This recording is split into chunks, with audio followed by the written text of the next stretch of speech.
Bienvenidos al club.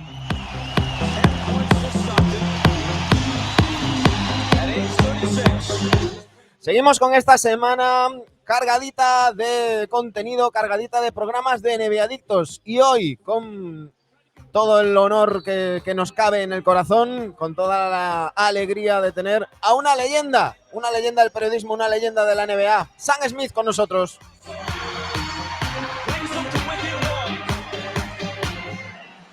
Con él charlaremos de los Bulls, charlaremos de Jordan Rules, por supuesto, hablaremos de todo.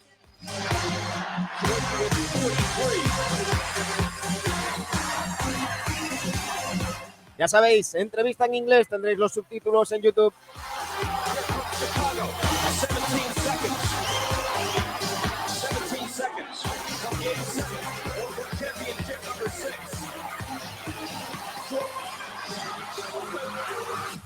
Aquí comienza el capítulo 534 de NBAdictos.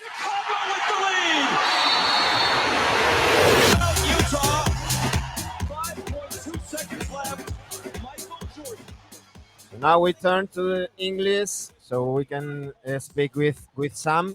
Sam, I don't know if you are listening to our Cinto, our music. I don't know if you remember or recognize something that is said over the song.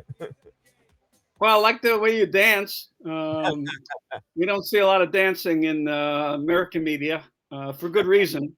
So that's a nice addition. Yes, is that last shot of Michael Jordan with the Bulls jersey?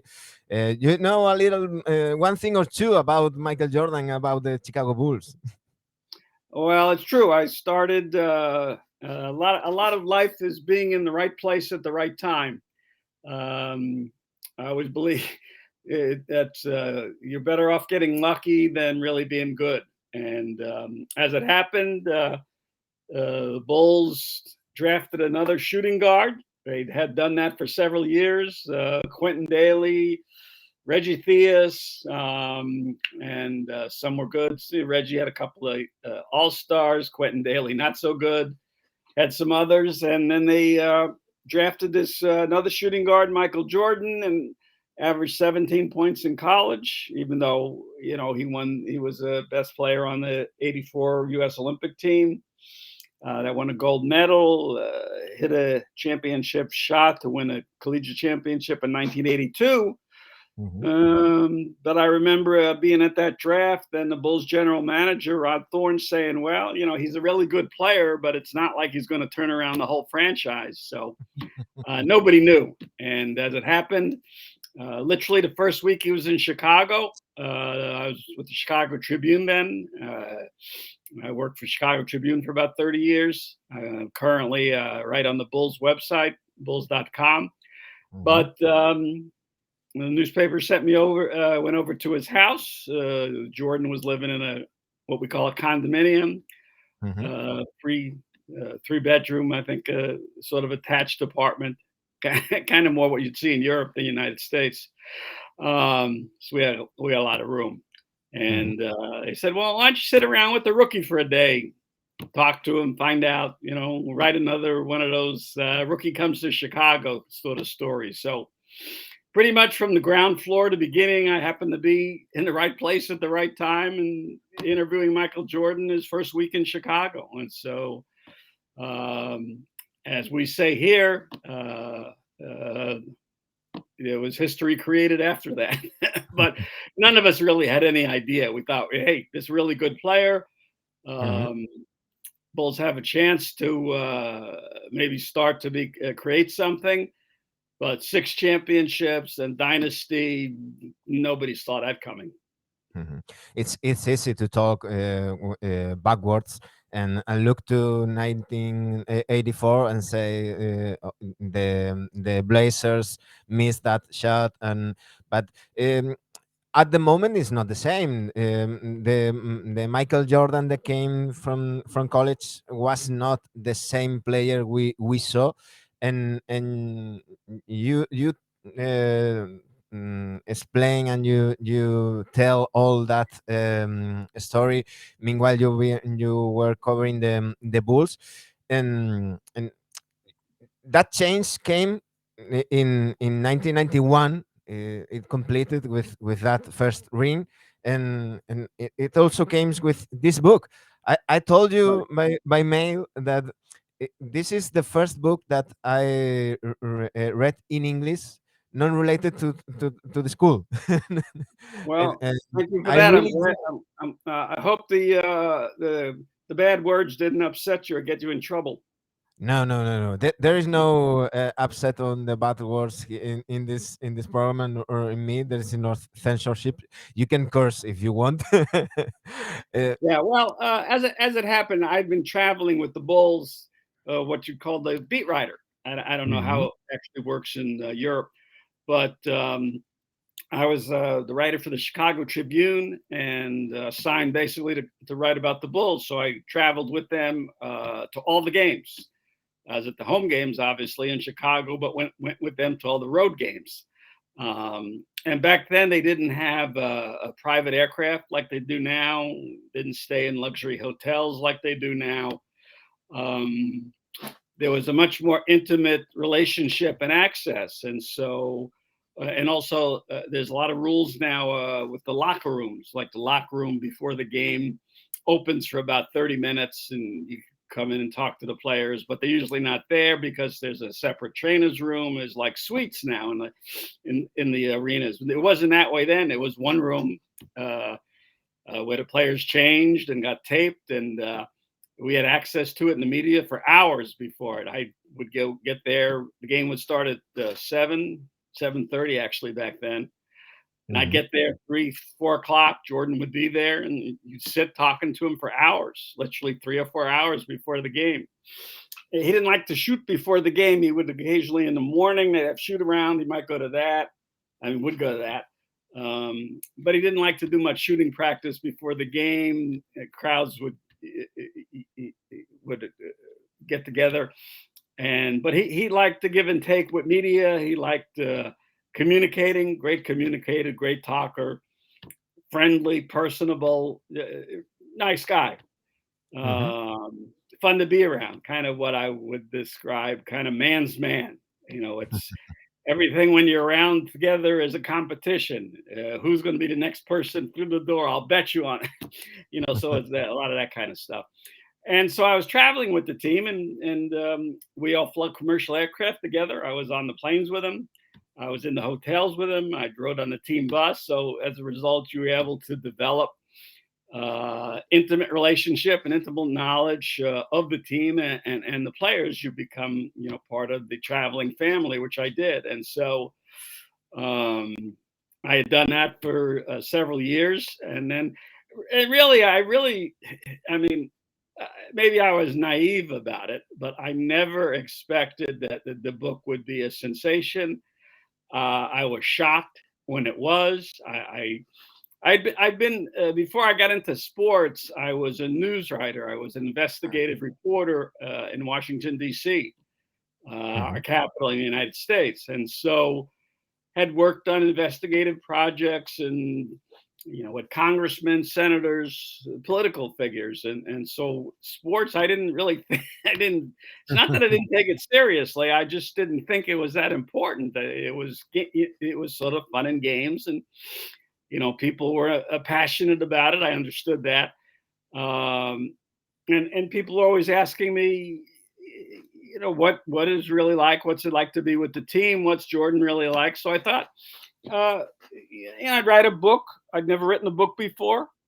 It was my first book, and I thought, well, I'll just write kind of a diary of a season, what it's like to go through a team with a season. And as it happened, the season I picked arbitrarily was the season they end up winning, and there was things that went on behind the scenes that I think because they won and because they became famous and uh, there were other circumstances developed. As you know, if you're reading the Jordan Rules, I didn't really write about these gambling scandals. They came about after the book was Yeah. published, but it kind of got merged with it. The story sort of came out of Jordan's gambling, and the book came out, and it became a big controversial sensation. And I'm like, wow, what's going on? I was really shocked about what had occurred. And like I said, maybe I was a little naive. And sometimes when you're inside, when you're intimately involved with a subject, you don't realize the impact it's having on people outside of where you are in your little orbit. And I'm just Mhm. involved with the team and they're going through the season. And frankly, they're just hoping to get to the finals. They really didn't consider themselves a championship team at the time. They thought, well, if we could get past the Pistons, we're probably not ready to win a title. And then Portland, who was the favorite, gets upset by the Lakers and Magic Johnson in the conference finals, Western Conference Finals. The Bulls get into the finals against the Lakers, and it's a better matchup against the Mhm. Lakers, who are kind of an older team, and they win the title, in spectacular fashion, 5 games. And, Mhm. my book sort of just comes on the in the heels of that. We have to Uh, remember that these Bulls came from famous. several times losing to the Pistons, Right. the famous Jordan rules. And you said before that you have to be in the right spot on at the right time, but you also need to have the talent and if I may, the guts to tell that naked truth that is in this book. Um, how it was received from the players and the organization.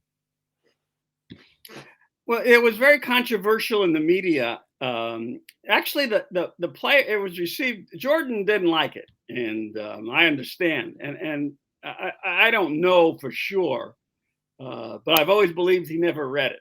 And what I knew what he didn't like, and I understood that, is the depiction of it. That he was depicted as mean spirited Mhm. and tough on his teammates, and made fun of him, wouldn't let Horace Grant eat on the plane coming back from a playoff game, said he didn't play, didn't play well enough, and got in a fight with Will Purdue and called him Will Vanderbilt because it was, he went to Vanderbilt and he said Purdue is a Big Ten, they're better than Vanderbilt. Yeah, what happened? I'm sure you saw and many of your viewers saw the Last Dance documentary, Yeah. and people ask me about that. What I really liked about it, and maybe it was a little selfish, is that Jordan finally sort of copped to who he was. He was Mm. always worried about his image in the sense that, and I remember, before the book came out, I had talked with him, conversationally about a lot of things. And he once told me that one of the things he feared was people getting angry with him, not liking him, and him losing, all his public acclaim and endorsements.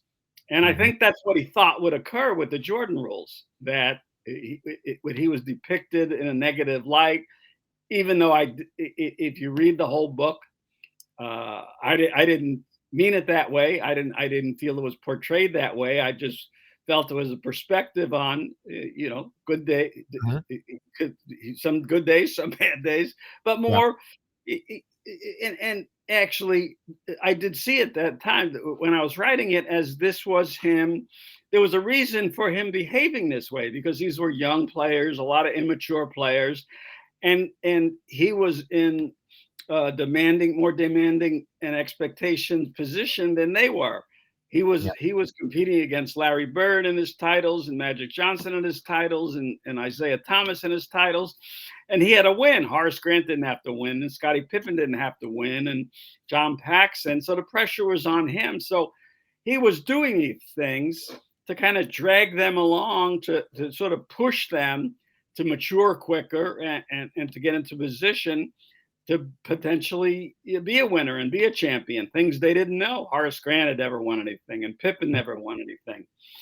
Mhm. And these guys, weren't expected to. So when the Last Dance came out, I thought he kind of finally copped to that and said, "Yeah, I did this and I acted that way, and it's true because I had to do it, and I saw it that way at the time."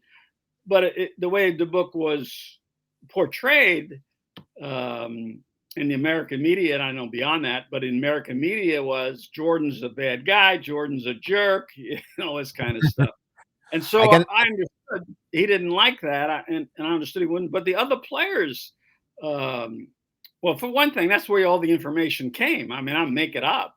It Mm. came from all the players, and most of the players are quoted by name in the book. This wasn't anonymous sources, Yeah. and so a lot of the players felt, he was a little over the top at times, bullying that, and so they were glad to tell me their stories, and they encouraged me to write. They wanted me to write it. It Mhm. was interesting. They told me they didn't want me to write it in the newspaper because then they would have to answer it during the season. When I said I was going to do a book, they said, "Yeah, that's a longer term thing." And they were fine being quoted in a book. They didn't want to be quoted in the newspaper because then they'd have to come to practice the next day and answer for it. So, and I still have good relations with most of those. I just talked to DJ Armstrong yesterday. Bill Cartwright, I was talking to about a week ago. Um, John Paxson, I see still around the Bulls. Randy Brown is around the Bulls. Tony Kukoc. So I see a lot of them. Still have good relationships with them, and there's even at the time there was no hard feelings about it because they were kind of glad.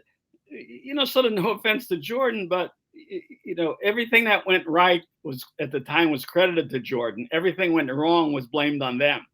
So they Yeah. kind of liked it, in a kind of perverse way that, hey, finally Jordan's getting some criticism instead of us. So, Mhm. I can tell you that when I read the book and I wasn't aware of all the controversy of the U.S. media, and it didn't seem to me that it was so harsh on Jordan. For me, it's a way of explaining how he achieved being so great, and they need that assassin instinct in him, maybe. You are a legend of US journalism. Here in Spain we have a legend of the NBA journalism, Gonzalo Vázquez. mhm. He used to be in the US. He told me that he saw you a couple of times, but you impressed him so much that he didn't talk with you. He looked at you as you look, or that rare birds that you look at them and admire. Well, And he should have talked to me because usually I have nobody to talk to. So I will tell him. it's too bad you weren't covering. You weren't writing about the Jordan rules at the time because you had, and that was the perspective I meant it. I Mhm. liked Jordan. I admired him, and I thought what he was doing was good, and I understood, why he was doing a lot of what he was doing, and a lot of it was humorous. I mean, Yeah. sometimes if you, and I know, people complain to media about it else taking out of context, and we always hear that complaint. And if you take things out of context, if you just write something without the background to it, it can often sound different. And that's kind of what happened. And there was probably some jealousy. I was getting a Mhm. lot of attention and a lot of credit for a project. And who was I? There were more senior writers who had been around the NBA longer than I had. So human nature. I understood that. But like I And said, I had worked in government and politics, Washington D.C. journalism and investigative reporting, and so had done things before that were controversial, and mhm. um, so it was okay with me. My family had a more trouble dealing with it with me, because there were threats and silly stuff, and this was obviously pre-social media. It would have been obviously worse in Yeah. this era. But as you said, as you saw it, I intended it that way. I intended it to be, as I was saying. People always say, "What's it really like in the locker room? What's it like? What's the wizard like? What's it like behind the curtain?" And so I just felt, as any journalist should be, I was just being a conduit. I was just opening Mhm. the curtain and letting people look in and say, "This is what it's like," and that's real life. And it's not bad. It's not good. It's just everyday thing. And basically, they're good guys, decent people, and but the main thing is you need to appreciate them for their talent, and that's why you're watching them, and appreciate them for what they do. And just like your life is not perfect, and you're not happy. We're all not from Finland. I guess that's a happy place. Um, and so, some days you're angry, and some days you're sad, and some days you're having fun, and whatever. And so this is what it's like being around the team. And so I thought I was just doing a service. Mhm. And how it was your relationship with Michael Jordan afterwards, after the book? Because you were the first that point his, let's say, sadistic personality, that way of Right. pressuring himself and his teammates. It changed. It changed your relationship with Michael. Yes. Yeah. We had I wasn't one of his close friends, but as Mhm. I explained, because I'd been around the team and traveling with the team, and I was, part of the group. And so, I'd had dinners with him sometimes, and in the road, sometimes he'd have friends stay with him, but when his friends weren't around, he didn't like to be alone. He never liked to be by himself. And so myself and another writer from the Sun Times, Lacey Banks, he would invite us up to his room sometimes, just sit around, play cards or something, just have company. And so, yeah, I had a very friendly, casual relationship with him. I didn't hang around with him, you know, away from basketball in a home. Mhm. Um, and in the locker room, kind of, and I think that's why we got along so well, because I was kind of, I didn't view him as so special, and I found that with people who are great accomplished, they appreciate being treated. Most of them being treated like everybody else, as opposed to being, put up on a pedestal and worship. And Jordan liked to give and take back and forth. So you could kid around with him, make fun of him. When he'd have a bad game, I would, always point it out. I would say, geez, I would never have missed that many shots. And he liked the challenge, to give and take all the time. And so, but once the book came out, and the depiction of him was sort of, in a lot of respects, negative, and he was mean. I stopped that kind of familial relationship. Now he would have anyway, I'm sure, Mhm. but to his credit, and I always credited, and I always appreciated this and respected it. He treated me professionally all the time. He could have. I mean, the rest of the media and the public wanted to side with Jordan. Nobody was siding with me. You weren't gaining anything by defending me. Yeah. But media people, still needed the access, wanted to have Jordan's goodwill toward them. So it helped some, frankly, to condemn me, be critical of me.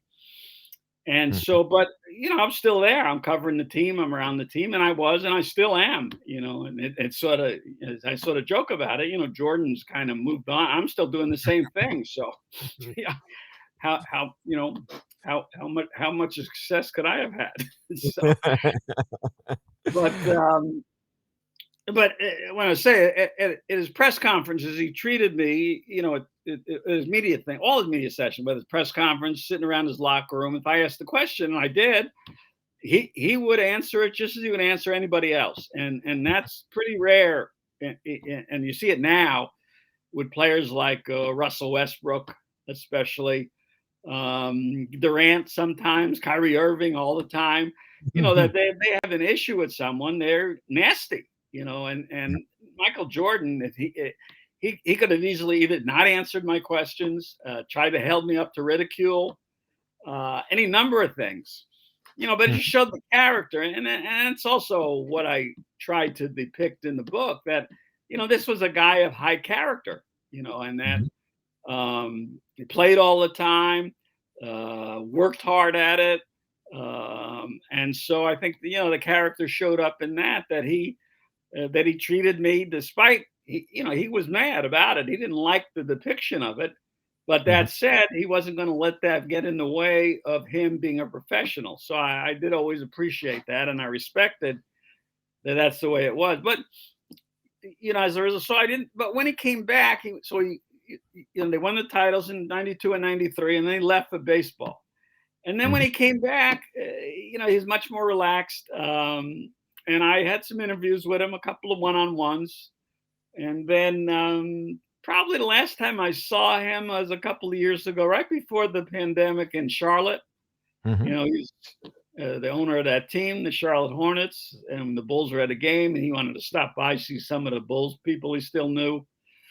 And I ran into him, and he said, "Oh, I see you joined the enemy. You're working for the team now." And so, just kind of chatting, like I joke, I'm for Michael Jordan, I'm kind of linked on the shoulder, like a billionaire, and I'm still covering the team. So whatever, and I will say, with the Last Dance, he did send a message, thank me for appearing. So Mhm. I think we're okay now, but we're not hanging out together. Mhm. You mentioned the Last Dance. I really appreciate what you said when that show was aired, because I love the show. I'm turning 43 today, so I grew up with that team. I grew up with Magic Johnson and Michael Jordan, that Lakers, that Bulls, but that show.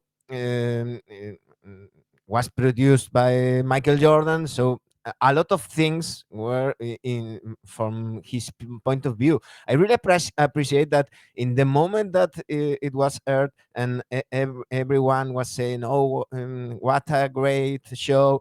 You said a couple of things, saying, "Okay, this is." A show you have to take, and you have to learn the other view, and all the things. I really appreciate that. Yeah, we kind of joke around a lot of times.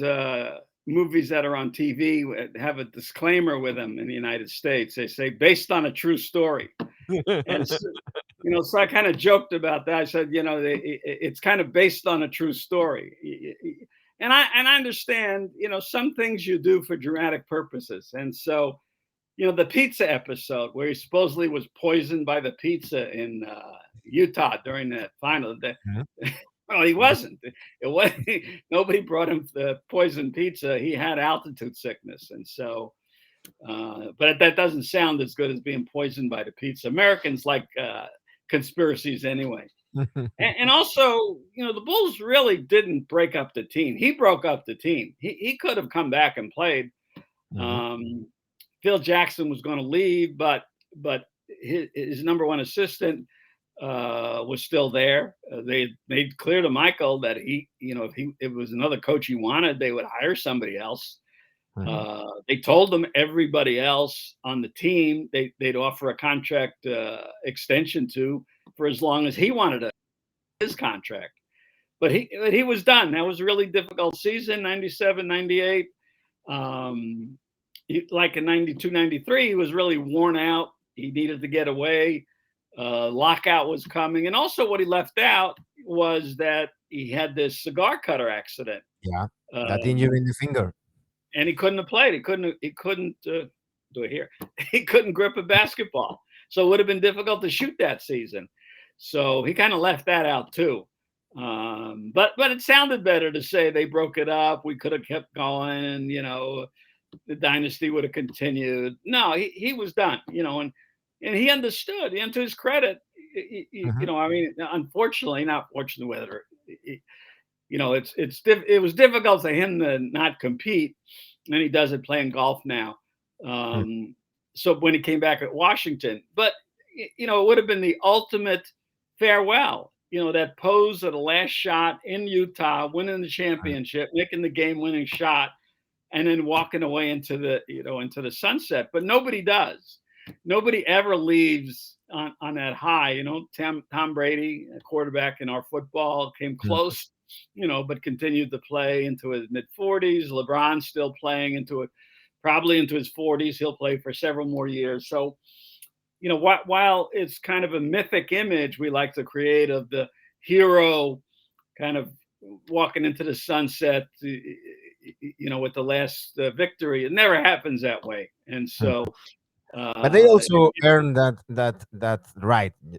I don't know if you follow motorcycling. I'm a huge fan of Valentino Rossi, the greatest of all time, and he also retires with 41, 42. Sorry, uh-huh. and some people said he should retire 5 years before. They earn that right. If you're the best at your job, you earn the right of going home whenever you want. Absolutely. And I'm a personal example of that, because people come to me all the time when I'm around. I say, Why aren't you retiring? Why are you still working?" Well, because I like to, and I enjoy it, and I feel like I'm still good at it. And I'm a great believer in, as long as you could do something, and as long as they'll let you do it, that you should keep doing it. And I tell players that, when players are coming, not that I'm an advisor necessarily to a lot of players, but I always tell them that, until they don't let you anymore, you should keep doing it. Is This is something you enjoy, and certainly the money is fabulous. You'll never be in that position again. And if you walk away, you'll regret it. Isaiah Thomas is a friend of mine, and he left at 32. He Mhm. could have continued to play, at an injury, but he could have continued to play, come back and rehab, and he regrets it to this day. He regrets leaving, so early, and prematurely ending his career. But at the time, people were saying, "Well, it's time to go. You had your run, and you're on the downhill now." So, um, yeah, so I'm a big advocate of, as long as you do something, you do it well and you enjoy it, you should keep doing it, because society is quick to be done with you as Mhm. soon as they can. Sam, the last one, I told you half an hour, and we still Sure. a little bit. There are a lot of things that I would like to talk with you. You are a legend. As you said, you are still good at what you do. We can read you in bulls.com. Um, how is covering this team nowadays? The players from now, the players from then, the difference all through these years, and how is your day-to-day job? Um, well, as I explained about the circumstances then, and nobody could write a Jordan Rules now, and not because there's not talented writers. There's always going to be talented writers. There's always going to be someone comes along, does what you do better than you do. But the access has disappeared. There's no more access, and also the players have really essentially become corporations. They call it what, my brand, and all that kind of stuff. Um, but there's so much independence of the players that you don't have sort of the team camaraderie anymore. They're kind of off on their own. They have their own staffs, agents, masseuse, whatever they do, cooks. All the players have their own cooks. It's unbelievable. Yeah. Um, but the average salary in the NBA, the average salary is $10 million. And so, everybody, you just wake up and you're in the NBA and you're a millionaire. And so, whatever that means. Now it's billionaire you got to be. Mhm. So, um, you know, but it's still basketball. I mean, I can still write about the basketball element, and I enjoy that. I enjoyed the games, and the way I always look at it, every game and every season is really a story. Every game is a story.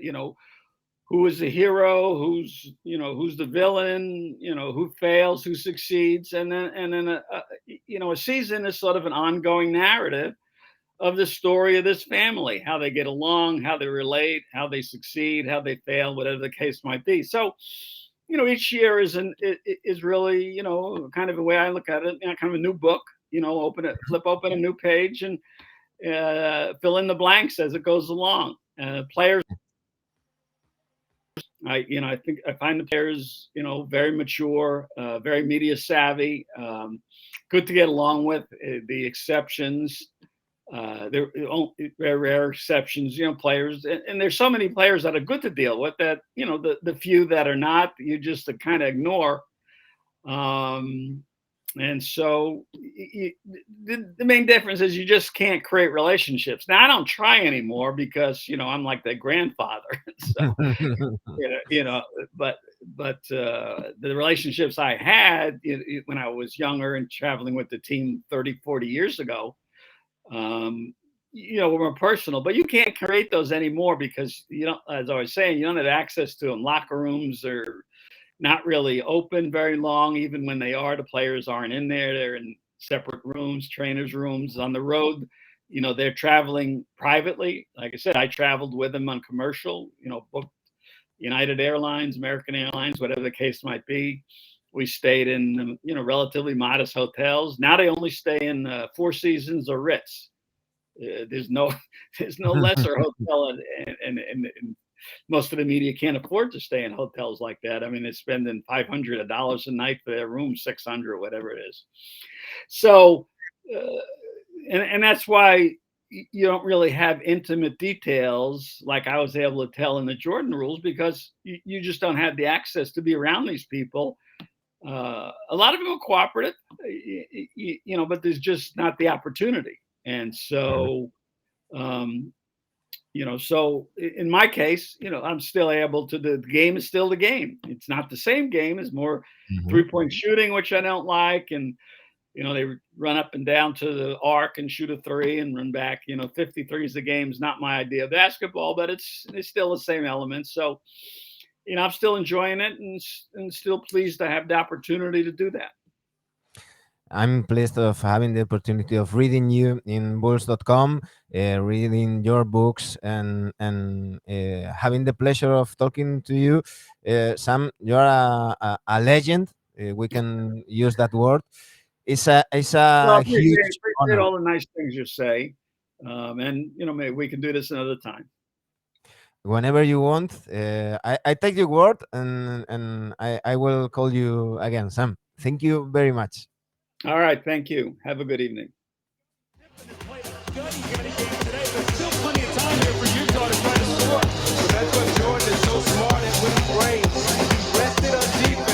Ahí teníamos a Sam Smith, una leyenda del periodismo, una leyenda de la NBA. Un auténtico placer y un lujo tenerle con nosotros. Volvemos mañana. Un saludo.